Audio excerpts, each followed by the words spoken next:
The fulcrum of the scale is the invisible element that sustains the balance between opposing forces.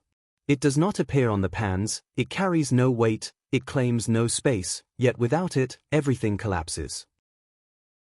The fulcrum is the silent axis that keeps the scale intact, allowing different weights to coexist without collapsing. In the universal metaphor, it represents that which connects, guides, and stabilizes. It is the awareness that observes, the principle that organizes, the clarity that gives meaning to movement. The fulcrum is the part of the structure that does not move, even when everything around it oscillates. It is the reference point that allows one to measure, compare, and adjust. In human life, the fulcrum is the capacity for discernment. It is the ability to perceive what matters, to remain centered, even when the pans of existence tilt. It is the inner force that prevents the being from being dragged by chaos or repetition. In the passage through rarity, the fulcrum represents the nucleus of consciousness, what remains while the being changes.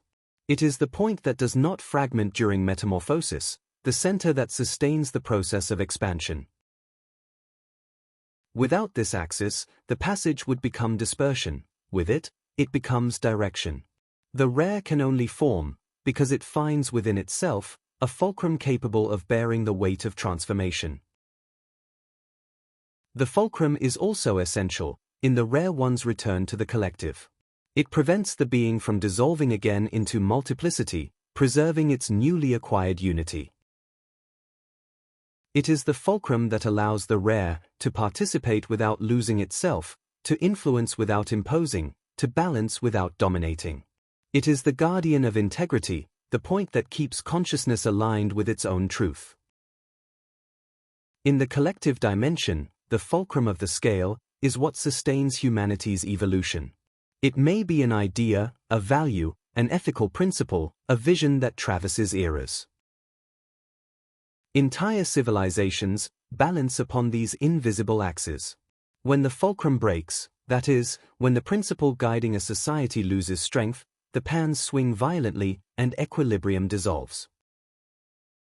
This is why the rare are so important. They reinforce the fulcrum, renew the axis, and restore the center. The fulcrum of the scale, therefore, is the symbol of profound stability. It does not prevent movement, it makes movement possible.